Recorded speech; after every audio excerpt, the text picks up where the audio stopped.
2천만 원 준다고요? 땡 잡았네. 경찰 신고 안 할 테니 돈부터 주세요. 블랙박스는 제가 없앨게요. 가해자가 음주운전을 고백하며 내민 합의금 제한에 아들과 며느리는 1초의 망설임도 없이 어머니의 사고를 돈과 맞바꿨습니다. 희희낙낙하며 증거인멸을 모의하던 그 순간 얇은 응급실 커튼 하나를 사이에 두고 피투성이가 된 어머니가 그 모든 대화를 듣고 있었다는 사실을 그들은 꿈에도 몰랐습니다. 배신감에 치떨던 그녀의 손이 조용히 휴대폰을 향해 움직였습니다. 페르나들에게 내리는 어머니의 서늘한 심판, 과연 그 끝은 어디일까요? 오늘도 사연 끝까지 함께 해주세요. 응급실의 공기는 무겁고 차가웠습니다. 얇은 커튼 하나를 사이에 두고 누워있는 오연숙의 몸은 만신창이었죠. 왼쪽 어깨부터 등까지 마치 전기가 통하는 것처럼 찌릿찌릿한 통증이 느껴졌습니다. 연숙은 입술을 꽉 깨물며 천장의 창백한 형광등만 노려보고 있었죠. 그때였습니다. 복도 저편에서 익숙한 아들 경훈의 목소리가 들렸습니다. 오연숙 환자 어디 있습니까? 아들입니다. 그 목소리를 듣는 순간 연숙의 잔뜩 굳어있던 얼굴에 안도감이 스르르 퍼져나갔습니다. 그래도 엄마 다쳤다니까 한달음에 달려왔구나. 아, 그러시군요. 보호자분, 지금 환자분이 수술실에 들어가셨어요.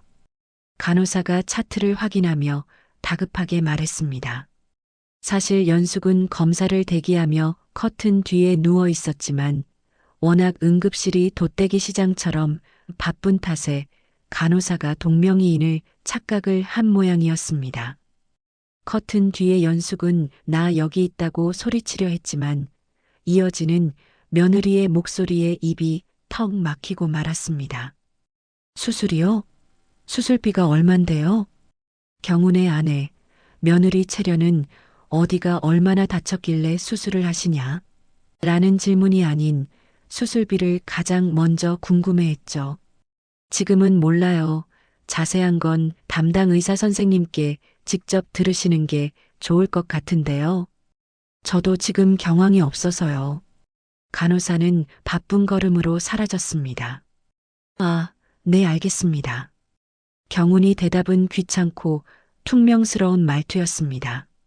여보, 일단 여기 좀 앉아있자. 수술 중이면 어차피 지금 당장 못 만나잖아. 의사도 수술방에 있을 거고. 채련이 털썩 주저앉으며 긴 한숨을 푹 내쉬었습니다. 그러게. 아, 다리 아파. 어머니는 하필 이 바쁜 기간에 사고가 나셔서 사람을 오라가라 하신대? 경훈이 맞장구를 치며 투덜거렸습니다. 커튼 너머로 들려오는 그 기가 막힌 대화에 연숙은 심장이 덜컥 내려앉는 것 같았습니다. 그때 누군가 쭈삣거리며 두 사람에게 다가오는 인기척이 느껴졌습니다. 저 혹시 김경훈 씨 되시나요? 잔뜩 위축된 낯선 남자의 목소리였습니다. 네, 제가 김경훈인데요. 그런데 누구시죠? 경훈이 경계심 가득한 목소리로 쏘아붙였습니다. 저기 사고 낸 사람입니다. 어머니분 차 뒤에서 받은. 남자가 말끝을 흐리며 고개를 숙였습니다. 아, 당신이군요. 운전을 도대체 어떻게 하신 겁니까? 멀쩡히 가는 차를 들이받으면 어떡해요. 경훈의 목소리가 순식간에 차갑게 식으며 앙칼지게 변했습니다. 죄송합니다. 정말 죄송해요. 입이 10개라도 할 말이 없습니다. 제가 사실은 술을 좀 마셨거든요.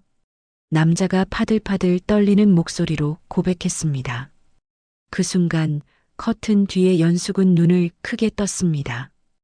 음주운전? 뭐라고요? 음주운전이요? 지금 제정신이세요? 채련이 날카로운 비명을 지르듯 따져 물었습니다. 네, 죽을 죄를 지었습니다. 그래서 염치불구하고 말씀드리는 건데 경찰 신고만은 제발 좀 봐주시면 안 될까요? 저 아이가 있습니다. 제발 한 번만 용서해 주세요. 남자가 손바닥을 비비며 애원했습니다. 우리 보고 범죄를 눈감아 달라 이겁니까? 경운이 팔짱을 끼며 냉정하게 반응했습니다. 합의금으로 1,000만 원 드리겠습니다. 지금 당장 드릴게요. 저희 와이프가 1,000만 원 인출해서 기다리고 있습니다. 남자가 다급하게 외쳤습니다. 연숙은 숨소리도 내지 못한 채 꿀꺽 마른 침을 삼키며 아들의 대답을 기다렸습니다. 설마 내 아들이 저 1,000만 원이요? 경운의 목소리에서 서리 빨갛던 분노가 순식간에 사라지고 묘한 흥미가 배어 나왔습니다. 네, 지금 당장 드릴 수 있어요. 대신 경찰 신고는 절대 안 됩니다. 잠깐만요. 경운이 남자의 말을 뚝 끊더니 은밀한 목소리로 채련을 불렀습니다. 여보, 잠깐 이리 와봐. 두 사람의 발소리가 복도 구석, 자판기 쪽으로 멀어졌습니다. 연숙은 피가 거꾸로 솟는 것 같았지만 온 신경을 곤두세워 그들의 속삭임을 엿들었습니다. 어떻게 할까?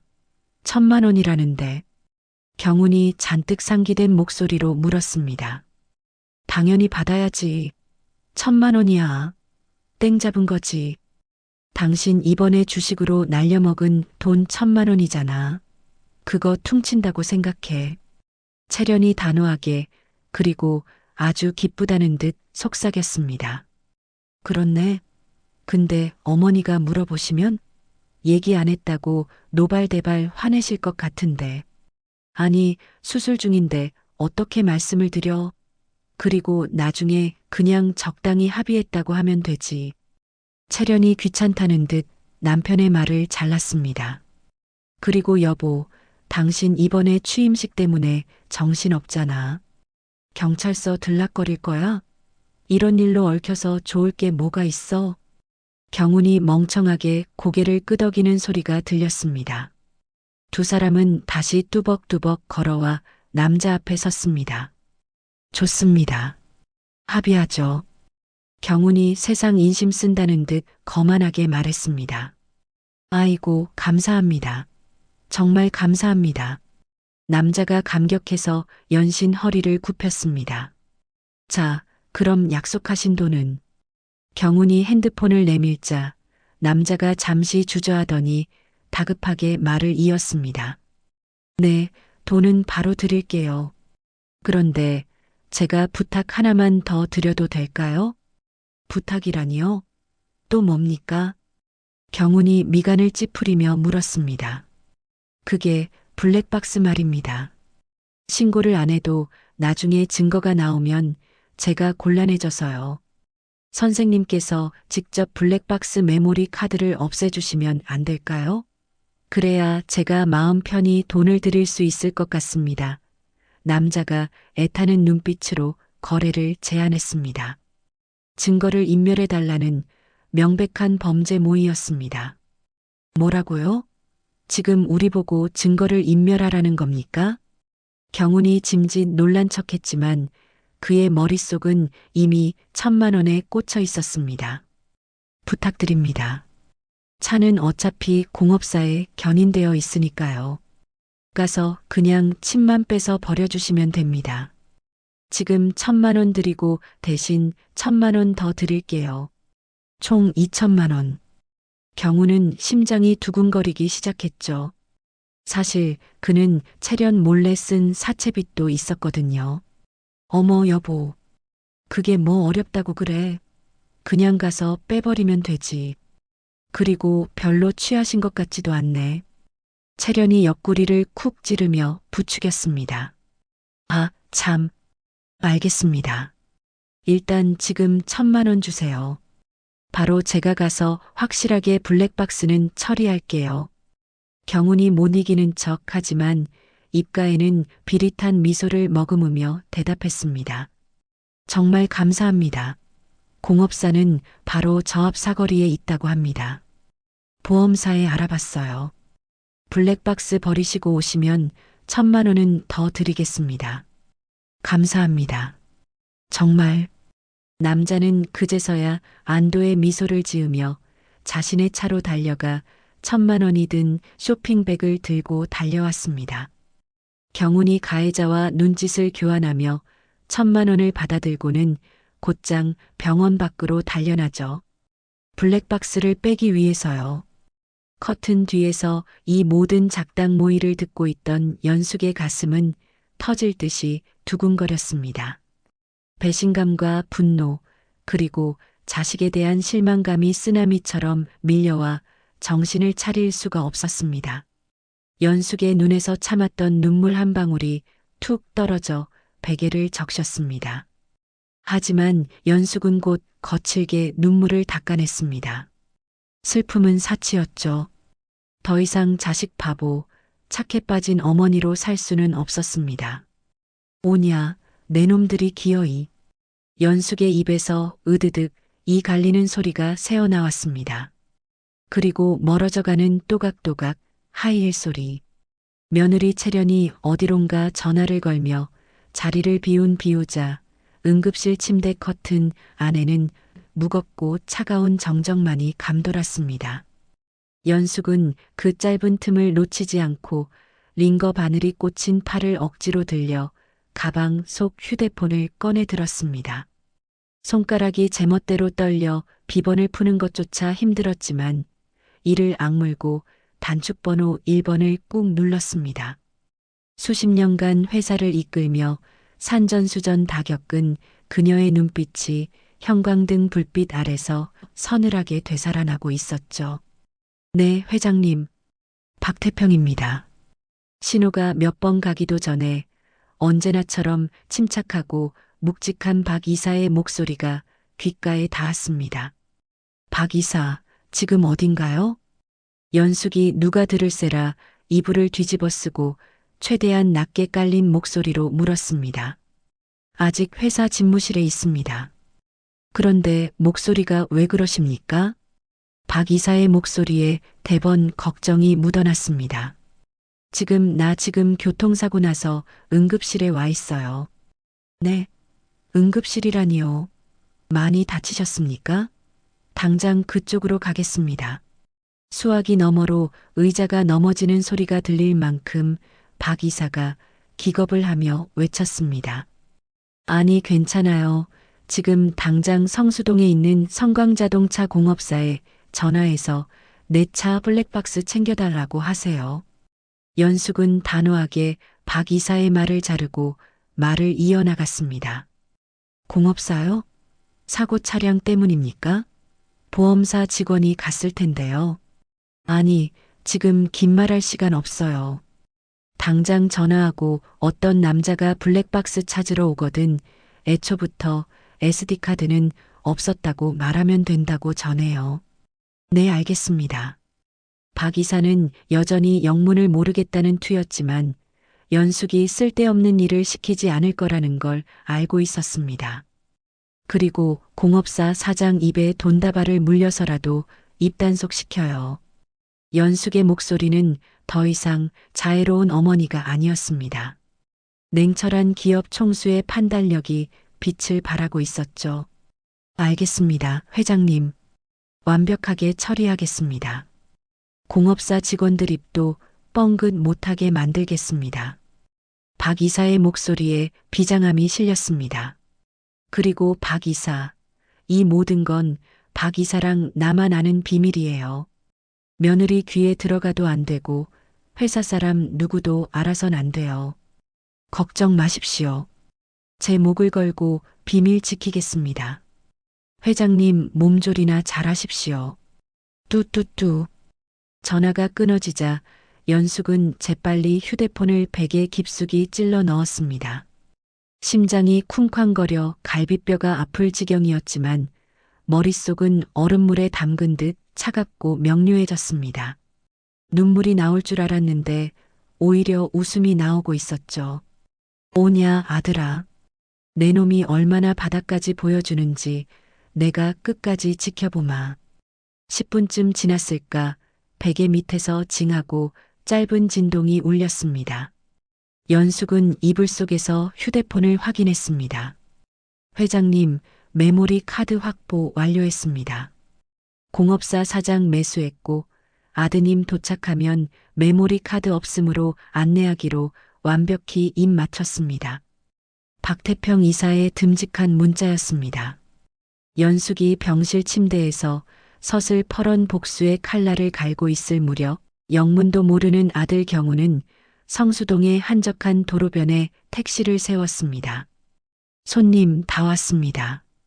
기사의 말에 경우는 허둥지둥 요금을 던지듯 지불하고 내렸습니다.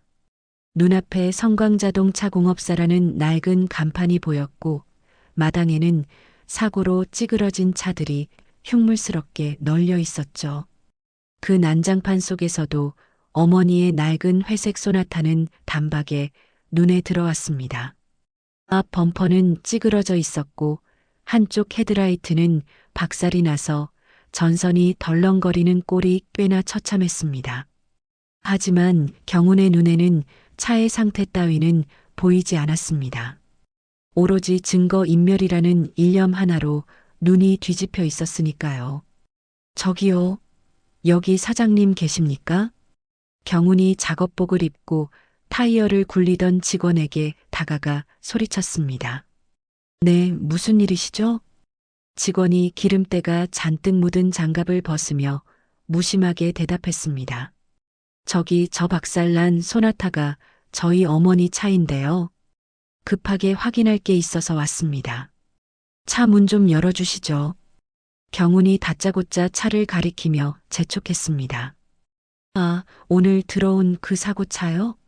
본인 확인이 되셔야 하는데. 아, 제가 아들이라니까요. 지금 보험 처리가 급해서 블랙박스부터 봐야 한다고요. 경운이 짐짓 화를 내며 신분증을 들이밀었습니다. 직원은 못 이기는 척 고개를 끄덕이며 열쇠를 챙겨 들었습니다. 알겠습니다. 따라오세요. 직원이 차 문을 덜컥 열자마자 경운은 운전석으로 몸을 구겨 넣었습니다. 그의 시선은 오직 룸미러 뒤에 달린 검은색 블랙박스 기계에 꽂혔습니다. 이것만 없애면 1,000만 원은 내 돈이다. 경운의 심장이 쿵쾅거렸습니다. 블랙박스 이거 SD카드 어떻게 빼는 겁니까? 경운이 기계를 만지작거리며 직원에게 물었습니다. 비켜보세요. 제가 봐드릴게요. 직원이 운전석으로 몸을 숙여 블랙박스를 이리저리 살펴봤습니다. 고개를 갸웃거리던 직원이 경운을 돌아보며 말했습니다. 어라? 이거 작동이 안 되는데요? 완전히 먹통입니다. 네. 고장이요? 네, 사고 충격 때문인지 전원도 안 들어오고 무엇보다 카드가 없는데요? 카드가 없다니요? 그게 무슨 소리입니까? 경운의 목소리가 삑사리가 날 정도로 높아졌습니다. 보세요. 슬롯이 텅 비어 있잖아요. 애초에 카드를 안 끼우고 다니셨거나 사고 충격으로 튀어나가서 분실된 것 같은데요. 직원이 손전등을 비춰 텅 빈 카드 슬롯을 확인시켜 주었습니다. 믿을 수 없다는 듯 다시 한번 슬롯을 확인한 경운의 입이 귀에 걸릴 듯 찢어졌습니다. 정말이요? 진짜 카드가 없다고요? 와, 대박이다. 경운이 저도 모르게 환호성을 질렀습니다. 범죄의 증거를 없애려고 굳이 위험을 감수할 필요도 없이 하늘이 알아서 증거를 없애준 셈이었으니까요. 네, 그게 무슨... 직원이 어리둥절한 표정으로 쳐다보았지만 경운은 아랑곳하지 않았습니다. 하하, 하늘이 나를 돕는구나. 김경운, 오늘 되는 날이네. 경운이 두 손을 번쩍 들며 덩실덩실 춤이라도 출 기세였습니다. 저기 손님, 어머니 차가 박살이 났는데 뭐가 그렇게 좋으세요? 직원이 이상한 사람 보듯 물었습니다. 아, 아니에요. 그냥 골치 아픈 일이 해결돼서 그러는 겁니다. 하, 경운이 멋쩍게 손사래를 쳤지만 입가에 맺힌 웃음은 지워지지 않았습니다. 아무튼 이 차는 폐차하든 수리하든 알아서 해주세요. 수고하세요. 경우는 직원의 손을 덥석 잡고 위아래로 흔들며 악수까지 청했습니다. 기름때가 묻든 말든 상관없었습니다. 이미 그의 머릿속은 꽁돈 1,000만 원을 어떻게 쓸지로 가득 찼으니까요. 택시를 타고 병원으로 돌아가는 길 경운의 얼굴에는 여유로운 미소가 가득했습니다. 그리고 같은 시각 응급실 대기실에서 채련은 다리를 꼬고 앉아 휴대폰을 만지작거리며 투덜거렸습니다. 아, 진짜 왜 이렇게 늦어? 답답해 죽겠네. 조금만 더 기다려 보시죠. 꼼꼼하게 처리하느라 그런 걸 겁니다. 가해자가 눈치를 보며 달랬습니다. 어머니 수술 끝나시기 전에 빨리 와서 정리를 해야지. 정말 눈치도 없다니까. 채련의 불평불만은 멈출 줄을 몰랐습니다. 그때 가해자가 의아하다는 표정으로 채련에게 물었습니다. 수술이요? 제가 박은 차에 타고 계신 분이 수술을 하신다고요? 네, 아까 간호사가 그러던데요. 아닌데, 그럴 리가 없어요. 그렇게 많이 다치신 건 아니었는데요. 그 순간 채련의 얼굴이 싸늘하게 굳어갔죠. 뭔가 잘못되었음을 깨달은 얼굴이었습니다. 채련은 자리에서 일어나 데스크로 향해 고래고래 소리를 질렀습니다. 저희 어머님 교통사고로 1시간 전쯤 들어온 오연숙 수술 들어간 거 맞아요? 간호사가 차트를 확인하며 말했죠. 교통사고로 들어온 오연숙 환자분은 저쪽 침대에 계신데요. 저쪽 침대라니요? 수술실이 아니라 채련의 목소리가 찢어질 듯 날카로워졌습니다. 간호사가 가리킨 곳은 커튼이 쳐진 바로 옆 침대였습니다. 등잔 밑이 어둡다더니 시어머니가 바로 코앞에서 모든 이야기를 듣고 있었을지도 모른다는 생각에 채련의 덩골이 오싹해졌죠. 채련은 하얗게 질린 얼굴로 조심조심 커튼 쪽으로 다가갔습니다. 손이 파들파들 떨렸지만 확인을 안 할 수는 없었습니다. 제발, 제발 자고 있어라. 제발 아무것도 못 들었어라. 채련이 마른 침을 삼키며 커튼을 아주 살짝 젖혔습니다. 다행히 연숙은 세상 모르고 곤히 잠들어 있었습니다. 규칙적인 숨소리가 들리자 채련은 그제야 다리에 힘이 풀려 주저앉을 뻔했습니다. 하, 10년 감수했네. 진짜 놀래키고 있어. 채련이 가슴을 쓸어내리며 안도의 한숨을 내쉬었습니다. 바로 그때였습니다. 여보, 나왔어. 대박이야, 대박. 응급실 입구에서 경운의 들뜬 목소리가 들려왔습니다. 채련이 화들짝 놀라 입에 검지를 갖다 대며 남편을 노려보았습니다. 하지만 경운은 아내의 눈치 따위는 보이지도 않는지 싱글벙글 웃으며 성큼성큼 다가왔습니다. 쉿, 조용히 좀 해. 여기가 시장 바닥이야? 채련이 쏘아붙였지만 경운은 아내의 어깨를 감싸 안으며 귓속말로 속삭였습니다. 당신 놀라지 마. 하늘이 우리를 도왔어. 가서 차 문을 땄는데 말이야. 세상에 블랙박스에 메모리 카드가 아예 없더라고. 경운의 입에서 술 냄새와 함께 흥분의 침이 튀었습니다. 커튼 뒤에서 자는 척하고 있던 연숙은 속으로 차가운 미소를 지었습니다.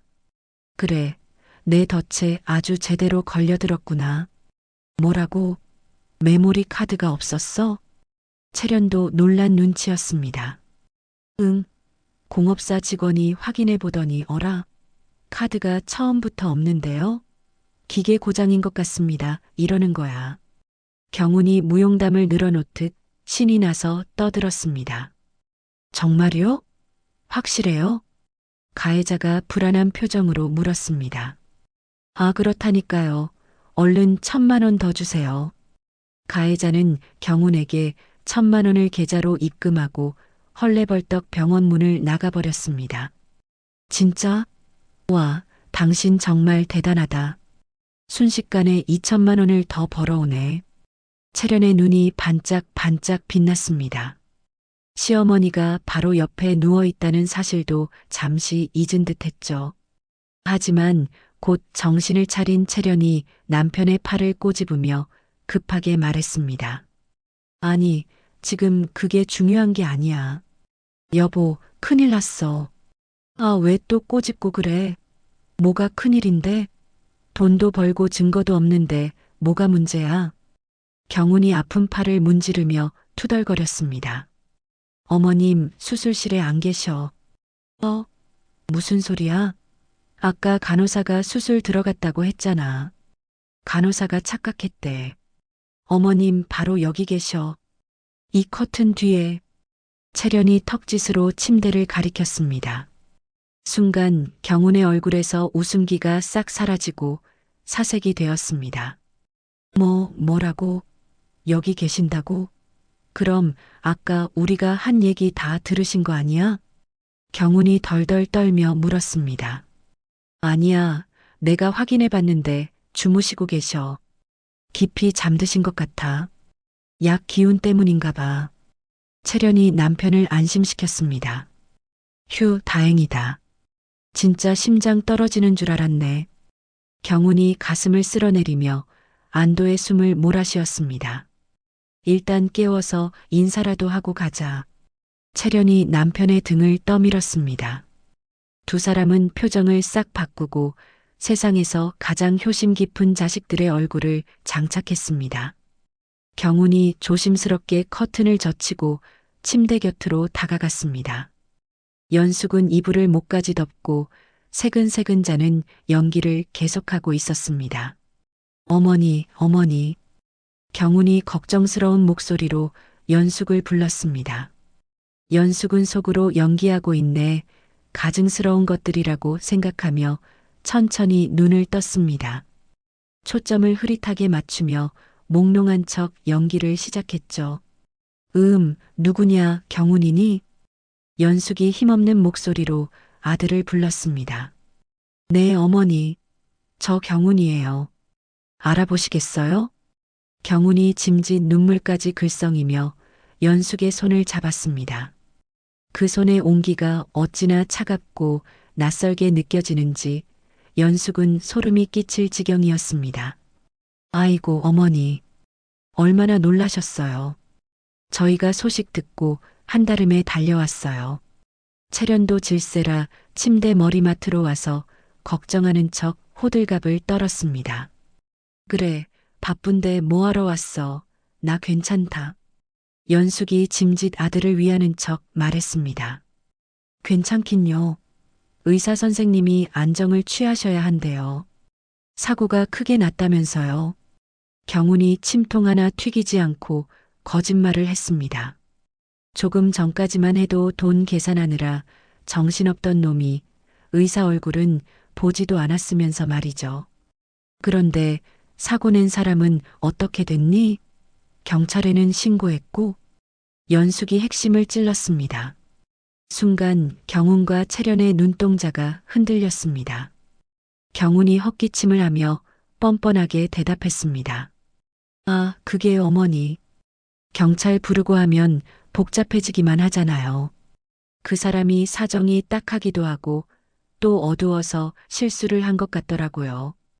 그래서 제가 적당히 훈계하고 돌려보냈어요. 우리 어머니 마음 넓으시니까 이해해 주실 거죠? 그래요, 어머니. 괜히 경찰서 왔다 갔다 하면 어머니만 피곤하세요. 저희가 알아서 잘 처리했으니까 걱정 마세요. 채련이 옆에서 맞장구를 쳤습니다.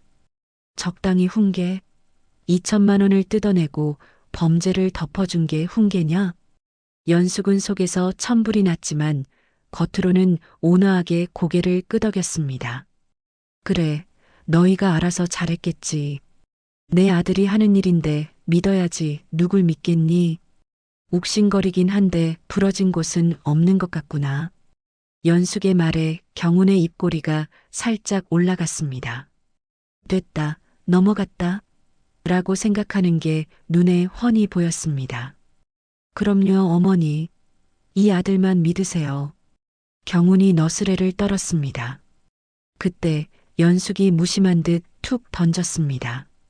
그런데 경훈아, 내 차 블랙박스는 챙겼니? 나중에 보험 처리하려면 필요할 텐데. 경훈이 흠칫 놀라며 잠시 말을 더듬었습니다. 아, 그게 제가 확인해 봤는데 사고 충격 때문인지 기계가 고장나서 녹화가 하나도 안 됐더라고요. 메모리 카드도 깨져 있고, 어머, 저런. 연숙이 안타까운 척 혀를 찼습니다. 그러니까요. 그래도 뭐 어머니 몸만 괜찮으시면 된 거죠. 차야 고치면 되고요. 경훈이 식은땀을 닦으며 얼버무렸습니다. 연숙은 아들의 거짓말을 들으며 속으로 냉소를 지었습니다. 여보, 어머니 피곤하시니까 이제 좀 쉬게 해드려야지. 채련이 상황을 빨리 종료하고 싶어 안달이 났습니다. 돈도 챙겼겠다. 시어머니도 속였겠다. 얼른 나가서 축배라도 들고 싶은 모양이었습니다. 그래, 어머니. 저희는 밖에서 입원 절차 밟고 있을 테니까 필요한 거 있으면 부르시고요. 아, 그리고 퇴원하실 때 병원비는 어머니가 납부하시면 됩니다. 두 사람은 뒤도 돌아보지 않고 킬킬거리며 밖으로 나갔습니다. 야, 진짜 완벽했어. 당신 연기 대상감이야. 당신도 만만치 않던데? 어머니 깜빡 속으시는 거 봤어? 복도 멀리서 두 사람의 웃음소리가 희미하게 들려왔습니다. 연숙은 그 소리를 들으며 천천히 이불을 걷어찼습니다. 그래, 실컷 웃어더라. 그 웃음이 통곡으로 바뀌는 데는 그리 오래 걸리지 않을 테니. 아들이 춤추며 걸어가는 그 길 끝에는 낭떠러지가 기다리고 있는 줄 경우는 꿈에도 생각하지 못하고 있었죠. 연숙은 3일 동안 입원 후 퇴원을 했고 경훈과 채련은 연숙이 퇴원한 날 아침이 밝자마자 강남의 백화점 명품관으로 달려갔습니다. 두 사람의 주머니 속에는 어제 가해자에게 뜯어낸 돈 봉투가 마치 화수분이라도 되는 양 뜨겁게 달아오르고 있었죠. 화려한 조명이 쏟아지는 매장 입구, 채련의 눈동자가 먹잇감을 노리는 하이에나처럼 번들거렸죠. 여보, 저거야. 저 마네킹이 입은 수트, 딱 당신 거다. 채련이 가리킨 옷의 가격표에는 500만 원이라는 숫자가 도도하게 적혀 있었습니다. 야, 아무리 그래도 500만 원은 좀 너무하지 않아? 나 평소 입던 거랑 가격 차이가. 경훈이 짐짓 뒷걸음질 치는 척했지만 이미 그의 손은 고급스러운 원단을 어루만지며 떨리고 있었습니다. 이 쫌생아, 내일이 무슨 날이야? 당신 상무 취임식이라고. 그런 날 산티나는 옷 입고 가서 나 찌질해요 광고할 거야? 채련이 경훈의 등짝을 찰싹 때리며 쏘아붙였습니다. 하, 그런가? 듣고 보니 당신 말이 맞네. 명색이 임원인데 없어 보이면 안 되지. 그래, 기분이다. 경훈이 못 이기는 척 어깨를 으쓱하며 매장 안으로 성큼성큼 걸어 들어갔습니다. 어서 오세요, 고객님. 매장 직원이 두 사람의 차림새를 빠르게 스캔하더니 비싼 손님을 알아보고 콧소리를 섞어 인사했습니다. 내일 아주 중요한 취임식이 있거든요. 저기 마네킹이 입고 있는 정장 세트로 주세요. 채련이 턱을 치켜들며 세상에서 제일 돈 많은 사모님인 척 당당하게 말했습니다. 경훈은 피팅룸에서 새 수트를 입고 나왔습니다. 거울 속에 비친 자신의 모습은 어제 범죄를 저지른 페류나 김경훈이 아니라 성공가도를 달리는 젊은 임원 김경훈 그 자체였습니다. 와, 여보, 진짜 딴 사람 같다. 귀티가 좔좔 흐르는데? 채련이 물개 박수를 치며 호들갑을 떨었습니다. 그래, 핏이 좀 사나? 좋아, 이걸로 하자. 경훈이 쿨하게 손가락을 딱 튕겼습니다. 그렇게 두 사람은 순식간에 800만 원어치를 쓸어 담았습니다. 결제는 어떻게 도와드릴까요? 현금이요.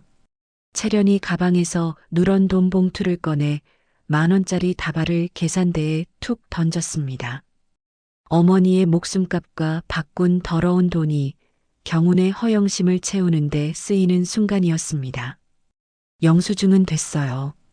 환불할 일은 없으니까. 경운이 거만하게 손을 저으며 백화점을 나섰고 두 사람의 발걸음은 구름 위를 걷는 듯 가벼웠죠. 다음 날 아침 드디어 결전의 날인 취임식 당일이 밝았습니다.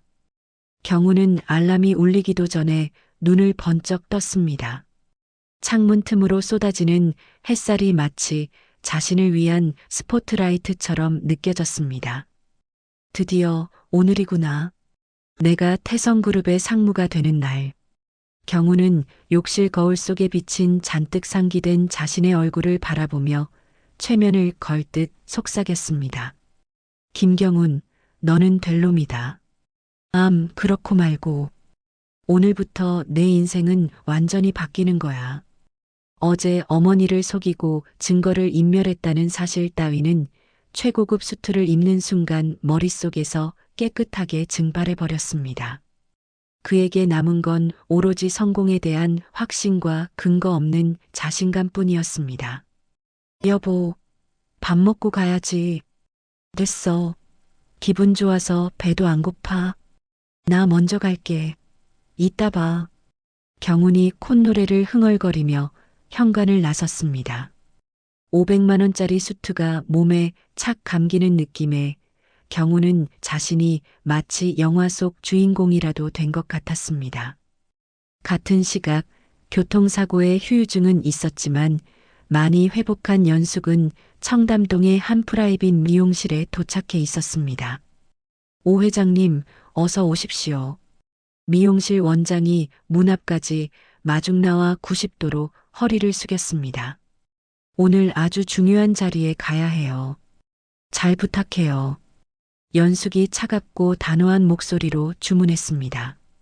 3시간 후 거울 앞에 선 연숙은 완전히 다른 사람이 되어 있었습니다.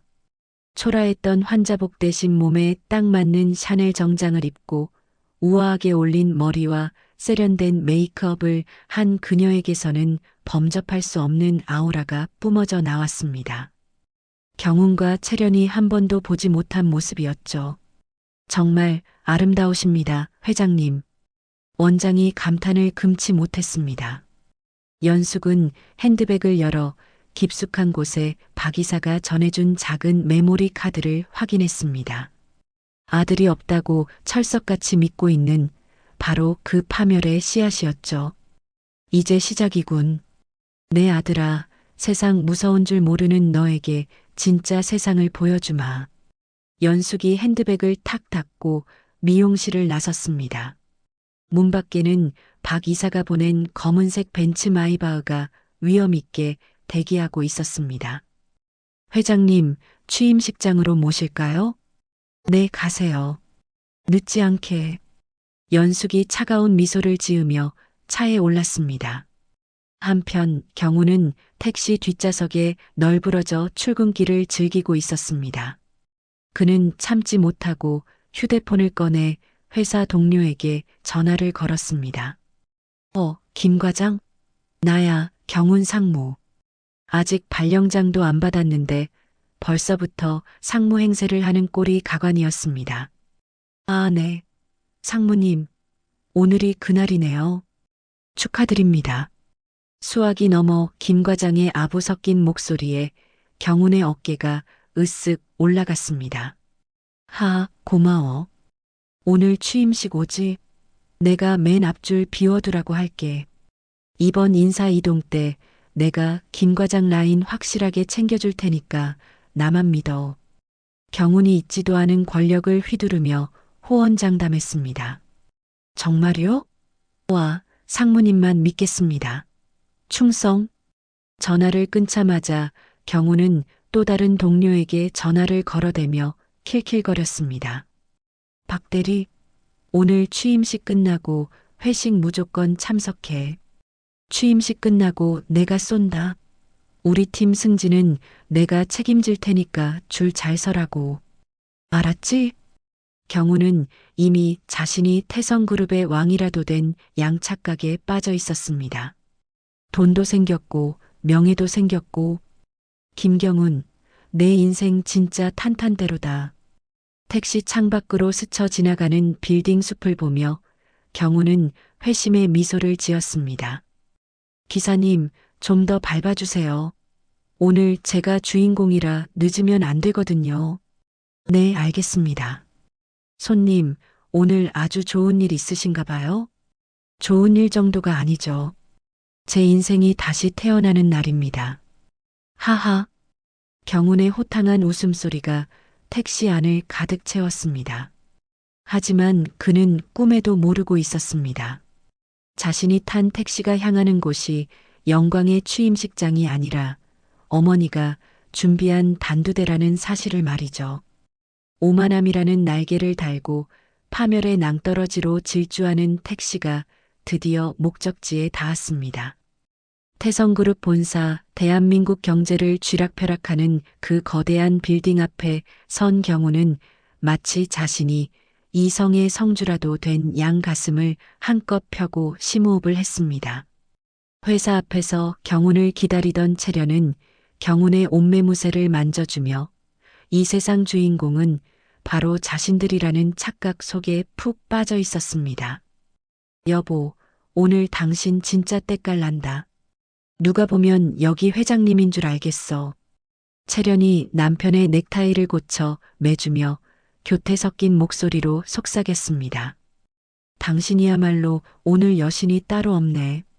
오늘 임원 부인들 기 좀 확실하게 죽여줘.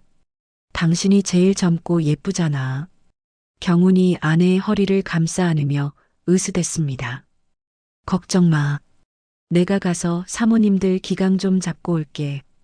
채련이 명품 핸드백을 고쳐 매며 비장하게 웃었습니다. 두 사람은 마치 레드카펫을 밟는 할리우드 배우들처럼 턱을 치켜들고 본사 로비를 지나 20층 대강당으로 향하는 엘리베이터에 몸을 실었습니다. 엘리베이터 숫자가 올라갈수록 그들의 심장 박동 소리도 덩달아 쿵쾅거렸습니다. 물론 그 두근거림은 다가올 재앙을 예고하는 경고음이었지만 이 멍청한 부부는 그저 성공의 팡파르라고 믿고 있었죠. 땡.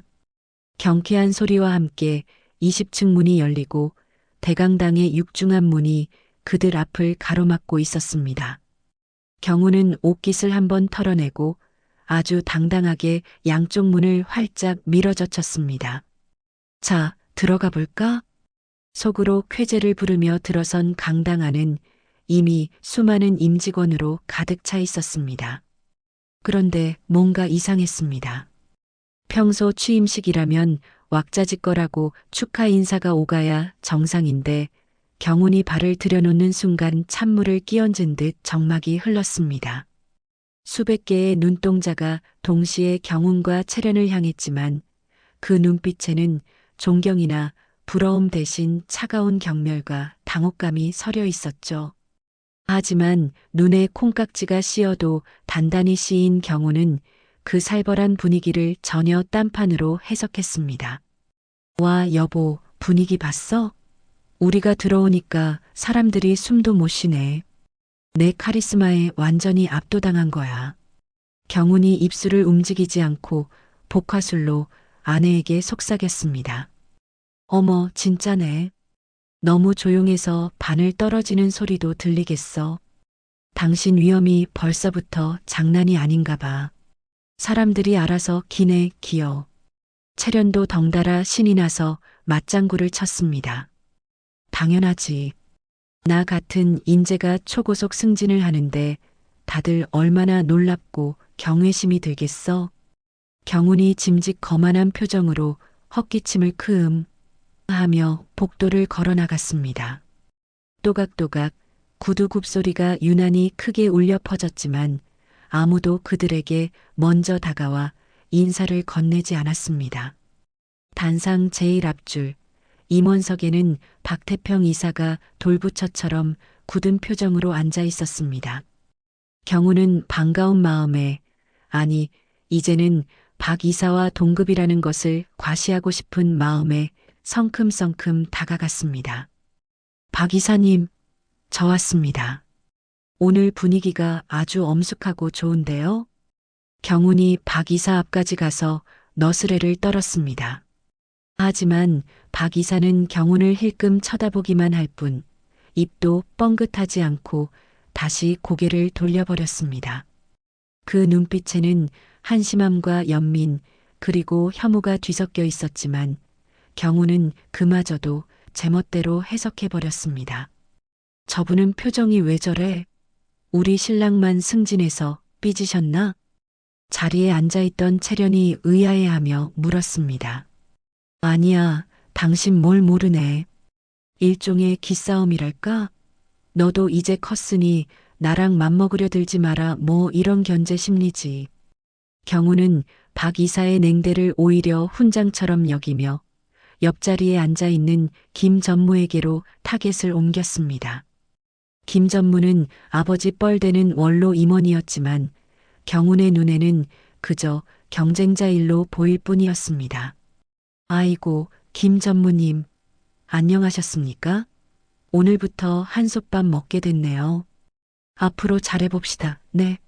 제가 젊은 피로 회사 한번 싹 바꿔보겠습니다. 하하. 경운이 건방지게 김 전무의 어깨를 툭툭 치며 말했습니다.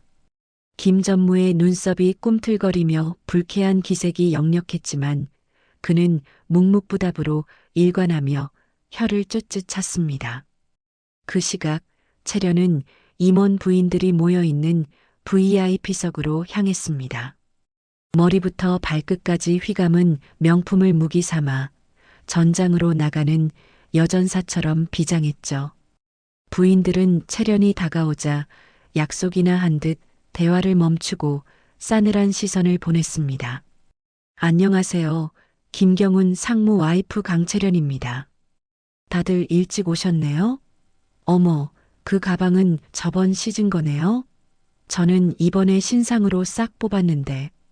채련이 보란듯이 신상 명품백을 테이블 위에 턱 올려놓으며 얄밉게 웃었습니다. 부인들은 대꾸조차 하기 싫다는 듯 고개를 돌리거나 부채질만 해댔습니다. 보통 사람이라면 무안해서 얼굴이 빨개졌겠지만 강철 멘탈을 가진 채련은 달랐습니다. 저 여자들 지금 질투나서 미치겠나 봐. 채련이 속으로 쾌재를 불렀습니다. 내가 너무 젊고 예쁜데다 남편까지 잘 나가니까 배가 아파서 죽겠지? 흥, 어디 실컷 부러워해보라고.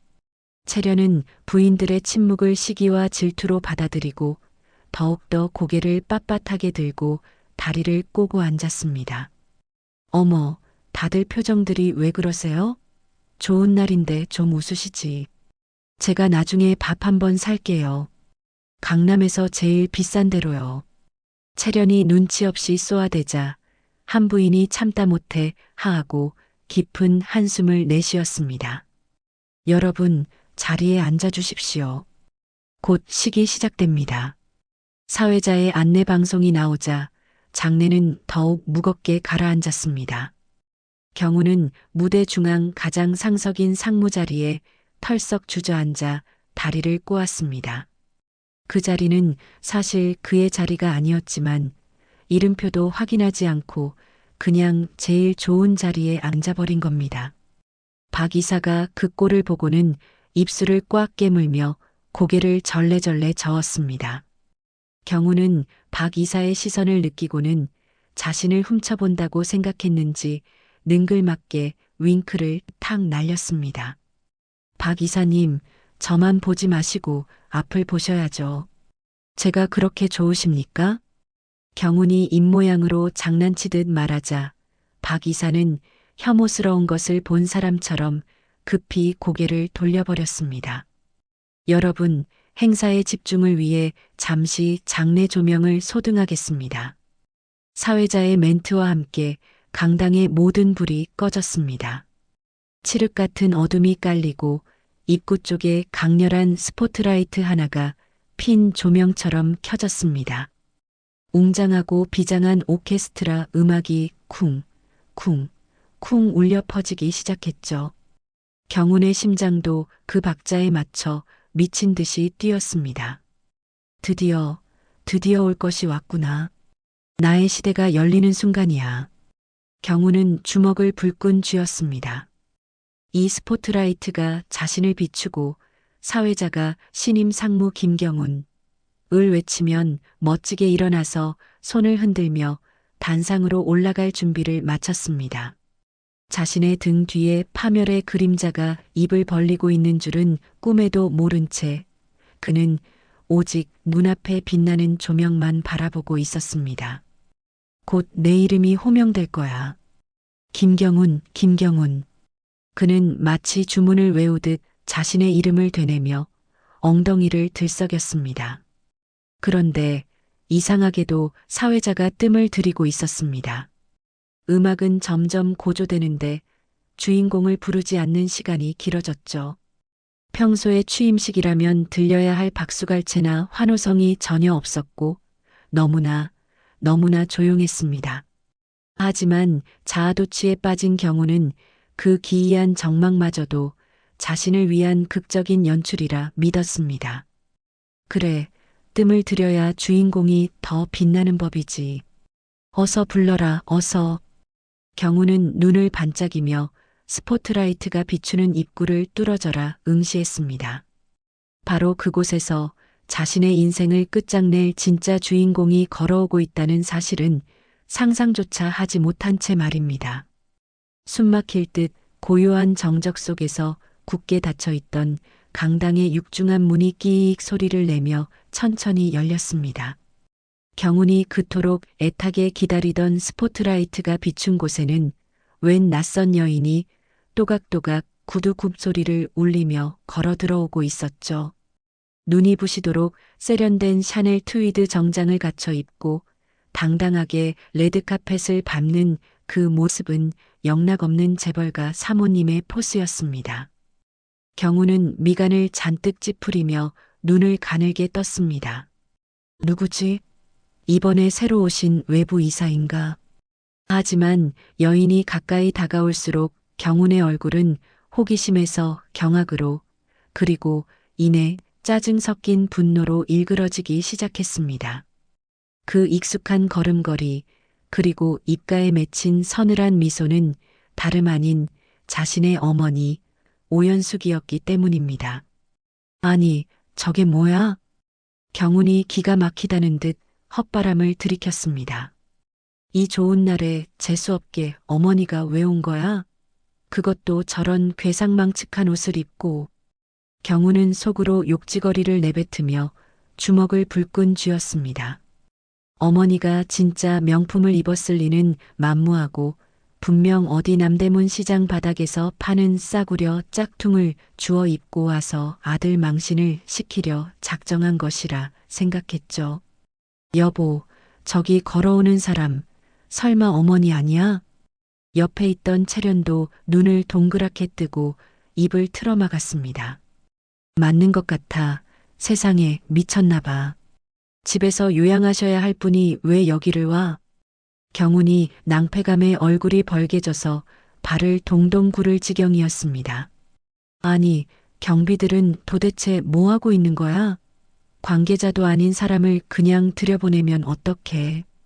경훈이 다급하게 주변을 두리번거리며 경비원을 찾았지만 이상하게도 경비원들은 입구에 서서 연숙에게 정중히 고개를 숙이고 있었습니다. 안 되겠다. 내가 가서 처리할게. 채련이 치맛자락을 휘날리며 연숙을 향해 쪼르르 달려갔습니다. 시어머니가 단상 근처에라도 오면 자신들의 완벽한 취임식이 흙탕물이 될 게 뻔했으니까요. 어머니, 지금 여기서 뭐 하시는 거예요? 제정신이세요? 채련이 연숙의 앞을 가로막으며 날카롭게 쏘아붙였습니다. 연숙은 대답 없이 며느리를 내려다보았습니다. 남대문 시장에서 파는 짝퉁 옷 주워 입고 이런 데 오시면 어떡해요? 우리 그이 오늘 상무되는 날이에요. 제발 수준 떨어지게 굴지 말고 당장 나가세요. 채련이 주변 사람들의 눈치를 살피며 이 사이로 씩씩거렸습니다. 그제야 연숙의 서리빨 같은 눈빛이 채련의 얼굴을 뚫을 듯이 응시했습니다. 짝퉁? 연숙의 입에서 흘러나온 목소리는 낮지만 묵직했습니다. 네, 짝퉁이요. 어디서 그런 가짜를 걸치고 와서 망신을 주세요? 창피해서 정말 못 살겠네. 채련이 기가 찬다는 듯 콧방귀를 뀌었습니다. 그러자 연숙이 채련이 메고 있는 500만 원짜리 명품 가방을 턱으로 가리켰습니다. 그래, 내 눈에는 이게 짝퉁으로 보이는구나. 그럼 내 명품 가방 살 돈은 있고 사고 나서 병원에 입원한 내 병원비 낼 돈은 아까웠니? 연숙의 일갈에 채련의 얼굴이 순식간에 하얗게 질렸습니다. 뭐라고 하셨어요? 아니, 그게 무슨. 채련이 당황해서 뒷걸음질을 쳤습니다. 상황이 심상치 않게 돌아가자 단상에 앉아있던 경운이 헐레벌떡 뛰어내려왔습니다. 어머니, 지금 뭐 하시는 겁니까? 경운이 어머니와 아내 사이를 파고들며 소리쳤습니다. 집에 얌전히 계시라고 했잖아요. 왜 여기까지 와서 행패를 부리세요, 왜? 경운은 어머니의 팔을 거칠게 낚아챘습니다. 그리고는 주변의 임직원들을 향해 세상에서 가장 난처한 표정을 지으며 큰 소리로 외쳤습니다. 여러분, 죄송합니다. 저희 어머니가 며칠 전 교통사고를 당하셨는데 그 후유증으로 정신이 좀 오락가락하시나 보네요. 경우는 뻔뻔하게도 어머니를 치매 노인 취급하며 상황을 무마하려 어머니의 손을 잡아챘습니다. 바로 그 순간이었습니다. 그 손 놓으십시오. 박 이사가 성큼성큼 다가오며 말했습니다. 그 목소리가 어찌나 쩌렁쩌렁한지 강당의 스피커가 울리는 듯 했습니다. 경우는 감전이라도 된 사람처럼 화들짝 놀라 손을 떼고 뒤로 물러섰습니다. 박 이사? 경운이 얼떨떨한 표정으로 박 이사와 어머니를 바라보았습니다. 연숙은 흐트러진 옷매무새를 다듬을 생각도 하지 않고 더러운 것이 묻었다는 듯 소매를 탁탁 털어냈습니다. 그리고 연숙은 멍하니 서 있는 아들과 며느리를 지나쳐 박 이사의 안내를 받아 또각또각 단상을 향해 걸어가기 시작했습니다. 그 당당한 뒷모습에 압도된 경우는 잠시 멍하니 있다가 퍼뜩 정신을 차리고 다시 쫓아갔습니다. 저 노인네가 진짜 노망이 났나? 경비 어디 갔어? 저 할머니 안 끌어내고 뭐해? 경운이 고래고래 악을 썼지만 이상하게도 아무도 움직이지 않았습니다.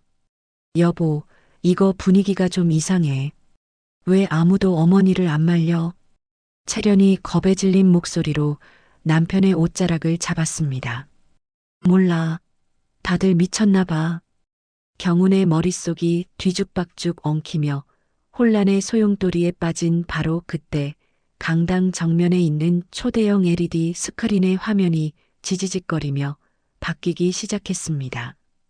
경운의 상무 취임을 축하하던 화려한 꽃가루 영상이 순식간에 사라지고 칠흑 같은 검은 바탕에 흰색 고딕체로 거대하게 박힌 문구가 사람들의 시야를 압도했습니다. 태성그룹 최대 주주 오연숙 회장님 긴급 방문. 경운이 스크린을 보고 숨이 턱 막히는 소리를 냈습니다. 눈을 비비고 다시 보고 뺨을 꼬집어 봐도 글자는 그대로였습니다. 동명이인인가? 아니야, 저럴 리가 없어. 우리 어머니는 그냥 방구석에서 드라마나 보는 노인네잖아. 주식이라곤 구경도 못 해본 분이라고. 설마 이거 몰래카메라야? 경운이 두리번거리며 카메라를 찾는 신용을 하며 악을 썼지만 돌아오는 건 더 큰 충격뿐이었습니다. 강당 맨 앞줄에 앉아있던 김전무, 이전무, 최상무를 비롯한 수십 명의 고위 임원들이 약속이나 한 듯 일제히 자리에서 일어났습니다. 그들은 마치 군대 사열식을 하듯 절도 있는 동작으로 몸을 돌려 연숙을 향하더니 일제히 허리를 90도로 꺾으며 우렁차게 외쳤습니다. 회장님, 안녕하십니까? 수십 명의 중후한 목소리가 합쳐져 강당을 쩌렁쩌렁 울리자 천장의 샹들리에가 파르르 떨릴 지경이었죠. 방금 임원들이 뭐라고 한 건지 도무지 이해가 되지 않았습니다. 연숙은 박 이사의 인사를 가볍게 목례로 받고는 단상 중앙에 있는 마이크 앞에 섰습니다. 안녕하세요. 태성그룹 임직원 여러분. 그리고 오늘 이 자리에 참석해 주신 내외빈 여러분. 오늘 제가 이렇게 예고도 없이 급하게 이 자리에 선 이유가 있습니다. 연숙의 날카로운 시선이 단상 아래 넋이 나간 채 서 있는 경운에게 꽂혔습니다. 마치 사냥감을 노려보는 독수리의 눈빛이었죠. 제가 태성그룹의 최대 주주이자 창업주의 아내로서 긴급히 바로잡아야 할 중대한 사안이 생겼습니다. 바로 신임 상무 내정자 김경훈 씨의 승진건입니다. 자신의 이름이 호명되자 경훈의 심장이 쿵쾅쿵쾅 미친 듯이 뛰기 시작했습니다. 대주주의 권한으로 선언합니다. 김경훈 씨의 상무 승진을 이 시간부로 즉각 취소합니다. 뭐라고요? 경훈이 감전된 사람처럼 벌떡 일어나며 꽥 소리를 질렀습니다. 그리고 김경훈 씨에 대한 해임 절차를 지금 즉시 시작하겠습니다. 당신은 해고입니다. 내 회사에서 당장 나가주세요.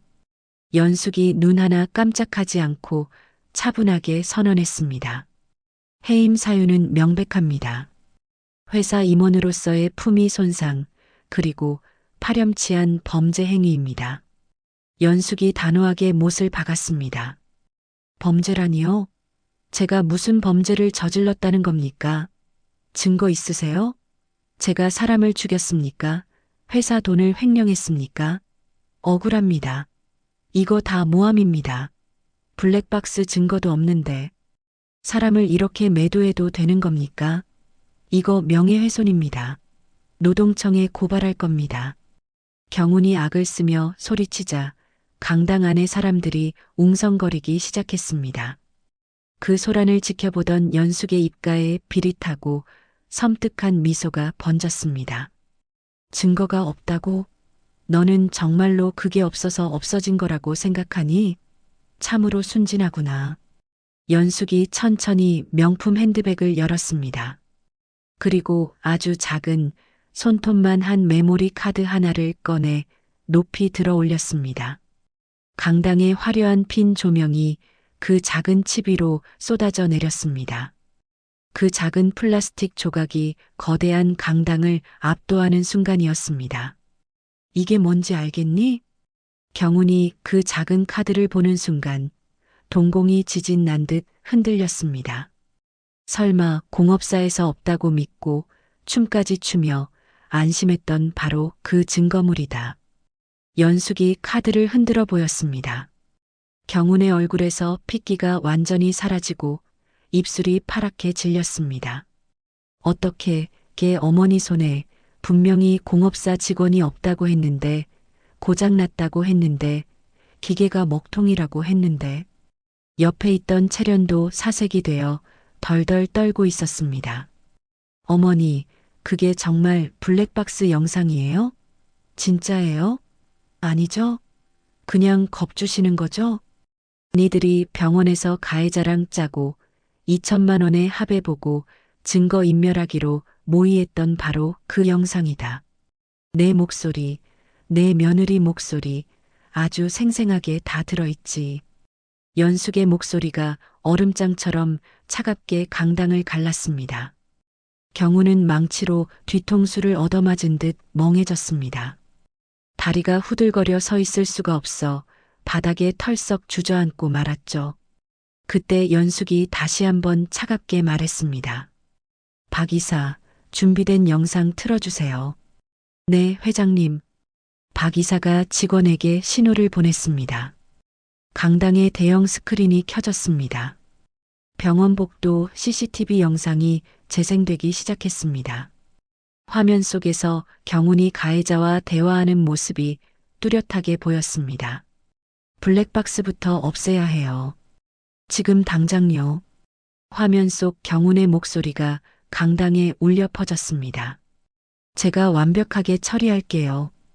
걱정하지 마세요. 경훈이 현금 봉투를 받아든 모습까지 선명하게 녹화되어 있었습니다. 이게 경훈이 스크린을 바라보며 말을 잇지 못했습니다.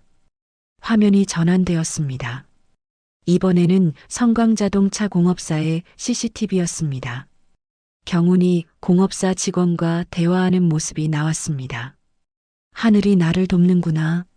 화면 속에서 경훈이 두 손을 번쩍 들며 좋아하는 모습이 그대로 재생되었습니다.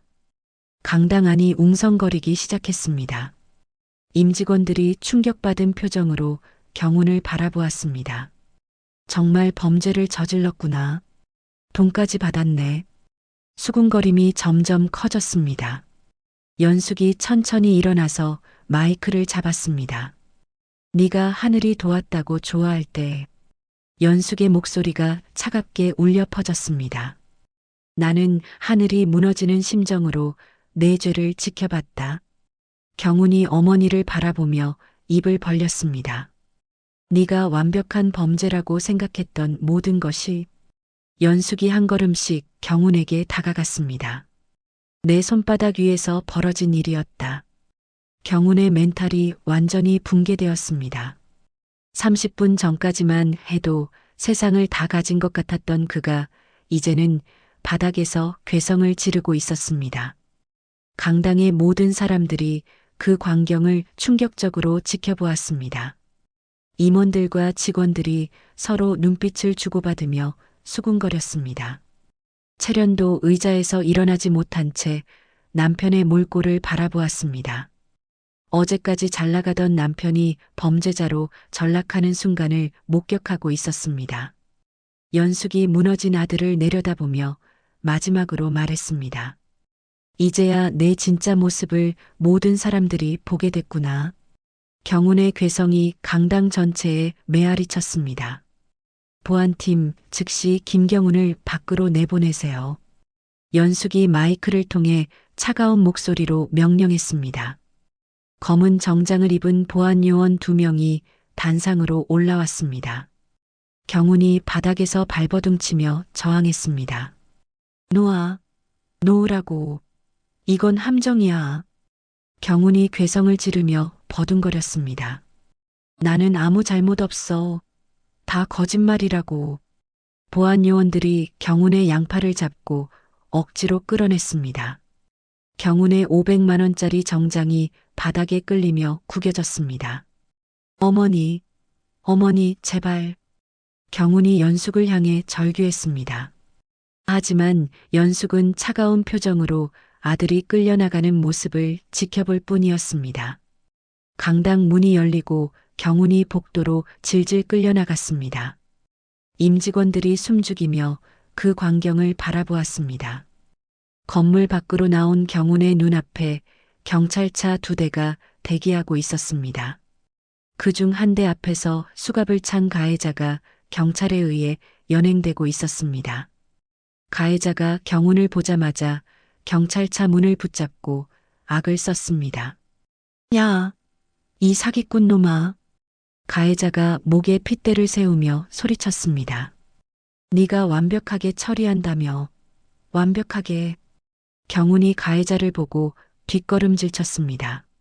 너 때문에 나까지 뺑소니범 됐잖아. 가해자가 경찰의 재질을 뿌리치고 경훈에게 달려들려 했습니다. 내 돈 2천만 원 당장 토해내. 지금 당장. 경훈의 얼굴이 하얗게 질렸습니다. 그 돈은 이미 백화점에서 명품 옷과 액세서리를 사는데 모두 썼기 때문입니다. 야, 네가 먼저 블랙박스 영상 없애달라고 했잖아. 그리고 그 돈 이미 다 썼다. 뭐? 돈을 다 썼어? 내 피 같은 돈. 가해자가 더욱 화를 내며 소리쳤습니다. 무효야. 이 모든 게 무효라고. 경찰관이 경훈에게 다가왔습니다. 손에는 수갑이 들려 있었습니다. 김경훈 씨, 뇌물수수와 증거인멸 교사 혐의로 체포합니다. 경찰관이 차분하게 말했습니다. 범죄 수익금으로 사신 그 명품 옷. 경찰관이 경운의 구겨진 정장을 훑어보며 비꼬았습니다. 유치장 들어가서 꽤나 불편하시겠습니다. 안 돼, 안 된다고. 경운이 몸부림쳤지만 경찰관들이 가차없이 수갑을 채웠습니다. 차가운 금속이 손목에 채워지는 순간 경운은 모든 것이 끝났음을 깨달았습니다. 그때 채련이 건물 밖으로 뛰어나왔습니다. 남편이 수갑을 찬 모습을 보고 경악했습니다. 여보, 여보. 채련이 경운에게 달려왔습니다. 하지만 가해자가 채련을 보고 더욱 화를 냈습니다. 당신도 공범이잖아. 돈 챙기는 것 같이 했잖아. 뭐라고요? 채련이 당황했습니다. 나는 아무것도 안 했어요. 남편이 시키는 대로 했을 뿐이에요. 채련이 급히 손사래를 쳤습니다. 나는 저 사람 모르는 사람이에요. 채련이 갑자기 경운을 가리키며 소리쳤습니다. 이혼이야. 지금 즉시 이혼. 채련아. 경운이 절망적으로 아내를 불렀습니다.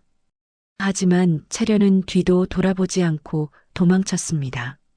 명품 구두 소리를 내며 골목 끝으로 사라졌습니다. 경운의 휴대폰이 쉴 새 없이 울렸습니다. 대출금 연체 안내 신용카드 사용 정지 알림 보증금 회수 통보. 연숙이 모든 금융 보증을 철회했다는 내용들이었습니다. 경운이 휴대폰 화면을 보며 절망했습니다. 훔친 돈은 다 써버렸고 남은 건 빚과 정가뿐이었습니다. 자, 타세요. 경찰관이 경찰차 문을 열었습니다. 가해자가 이미 뒷좌석에 앉아 있었습니다. 좁은 공간에서 두 사람이 나란히 앉게 되었습니다. 다 너 때문이야, 이 사기꾼아. 가해자가 경운을 노려보며 중얼거렸습니다. 경운은 아무 말도 할 수 없었습니다.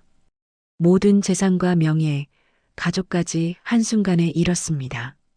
경찰차가 출발했습니다. 차창 유리에 비친 자신의 초라한 모습을 경운이 바라보았습니다. 수갑을 찬 손목이 아팠습니다. 500만 원짜리 정장은 구겨져서 볼품없어 보였습니다. 30분 전까지만 해도 세상을 다 가진 기분이었는데 이제는 범죄자가 되어 있었습니다. 하늘이 나를 도운다고 했을 때가 엊그제 같은데. 경운이 쓴웃음을 지었습니다. 방금 전까지 느꼈던 오만함이 얼마나 부질없었는지 뼈저리게 후회되었습니다. 하지만 이미 모든 것이 늦었습니다. 경찰차의 철창문이 단단히 잠겨 있었습니다. 다시는 열리지 않을 것 같았습니다. 경운은 자신이 직접 판 무덤 속에 스스로 갇혀버린 셈이었습니다. 이제 어떻게 되는 거지? 경운이 작은 목소리로 중얼거렸습니다. 하지만 아무도 그의 말에 답해주지 않았습니다. 경찰차는 경찰서를 향해 달려가고 있었습니다. 창밖으로 태성그룹 건물이 점점 멀어져 갔습니다. 경운이 꿈꿨던 모든 것이 사라져가고 있었습니다. 가해자가 옆에서 계속 중얼거렸습니다. 다 끝났어. 다 끝났다고. 경운도 같은 심정이었습니다. 정말로 모든 것이 끝나버렸습니다. 계절이 4번 바뀌고 강남의 화려한 빌딩 숲 위로 뜨거운 태양이 내리쬐는 어느 오후였습니다. 대한민국에서 가장 비싸다는 명품 백화점 외벽에는 거대한 현수막이 걸려 지나가는 사람들의 시선을 온통 사로잡고 있었습니다. 건물 10층 높이를 덮을 만큼 압도적인 크기의 광고판 속 주인공은 다름 아닌 오연숙이었습니다. 정의 그리고 아름다움. 시니어 패션의 새로운 아이콘 오연숙이라는 문구 아래 그녀는 은발을 우아하게 넘기고 럭셔리한 수트를 입은 채 도심을 내려다보며 미소 짓고 있었죠. 1년 전 취임식장에서 아들의 폐륜을 고발하며 정의로운 대주주로 떠올랐던 연숙은 그 드라마틱한 사연 덕분에 일약 스타덤에 올랐습니다. 이제 그녀는 단순한 기업의 회장이 아닌 당당하게 자신의 삶을 개척하는 시대의 아이콘으로 화려하게 비상하고 있었습니다. 백화점 8층, 일반인은 출입조차 불가능한 VVIP 라운지에서는 향긋한 홍차 향기가 감돌고 있었습니다.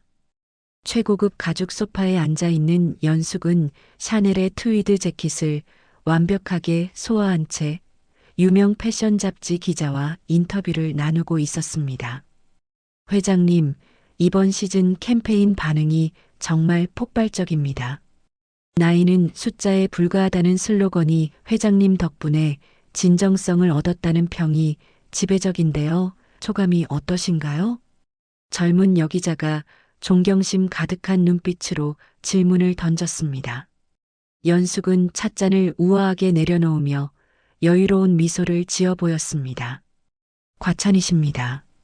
저는 그저 보여주고 싶었어요. 인생은 70부터가 진짜 시작이라는 것을요.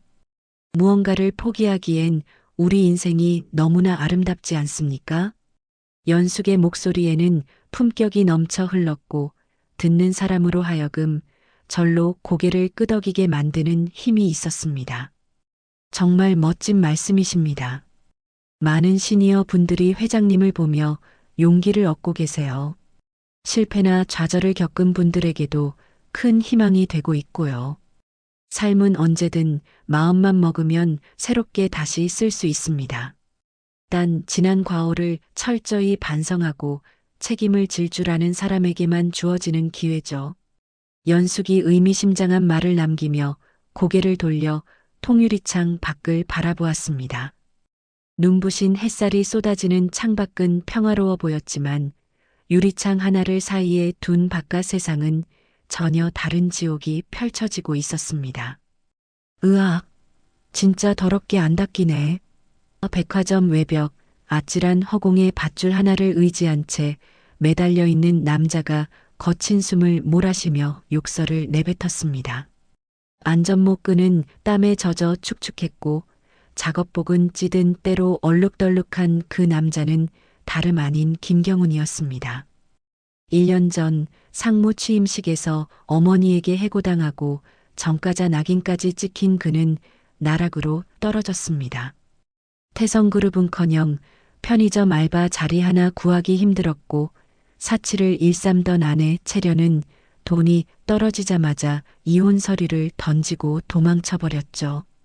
결국 경훈이 할 수 있는 일이라곤 목숨을 걸고 고층 빌딩에 매달려 남들이 버린 쓰레기 같은 얼룩을 닦아내는 일용직 청소부뿐이었습니다. 아이고, 내 팔자야. 내가 어쩌다 이 꼴이 됐냐고. 경훈은 흔들리는 로프를 꽉 붙잡으며 울상을 지었습니다. 발 아래로 까마득하게 보이는 도심의 풍경이 현기증을 불러일으켰습니다.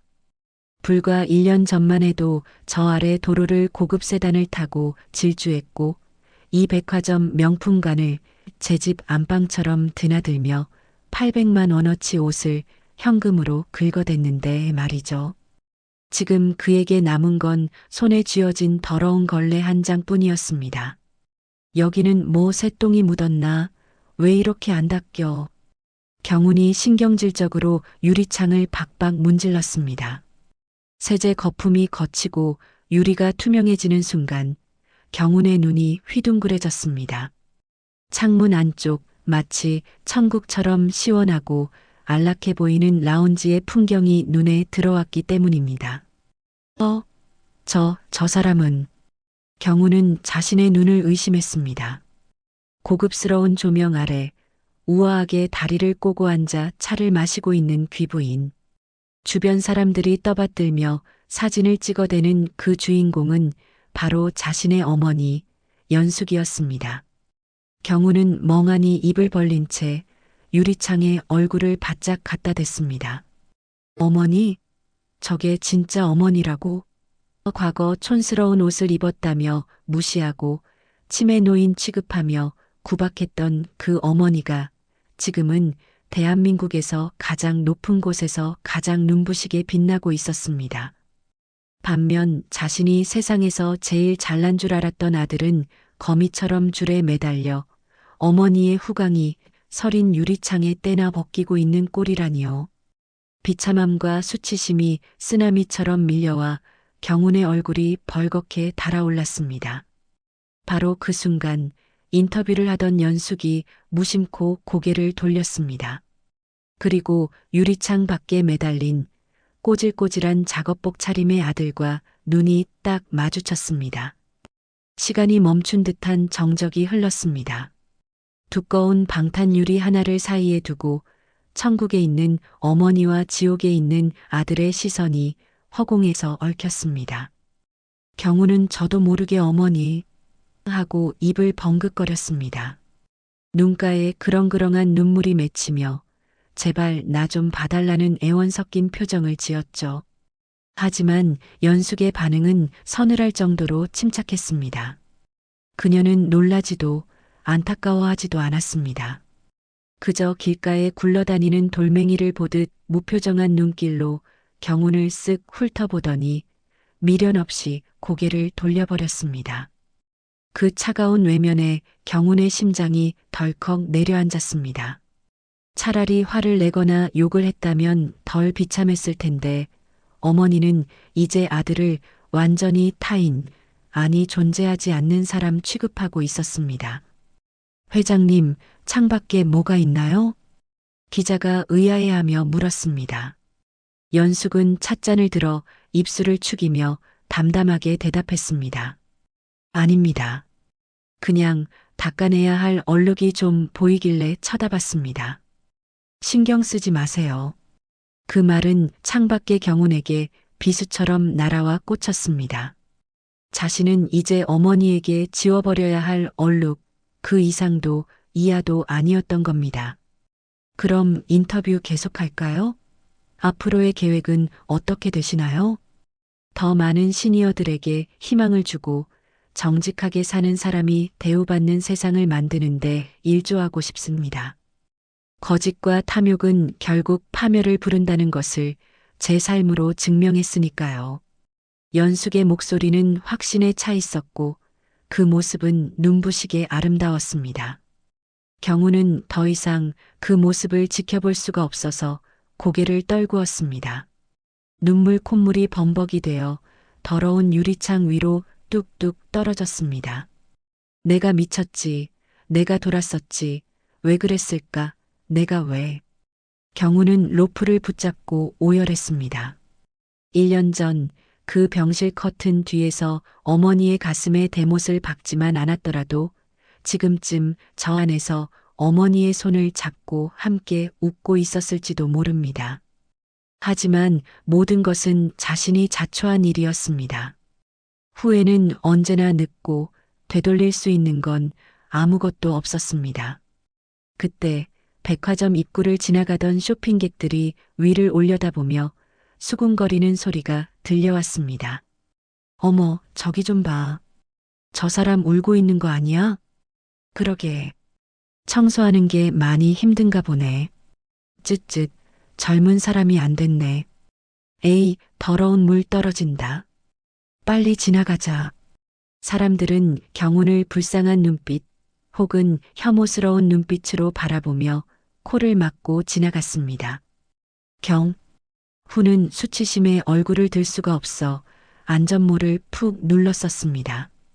하지만 고개를 돌린 곳에는 건물 전체를 뒤덮은 어머니의 거대한 광고 사진이 그를 내려다보고 있었습니다.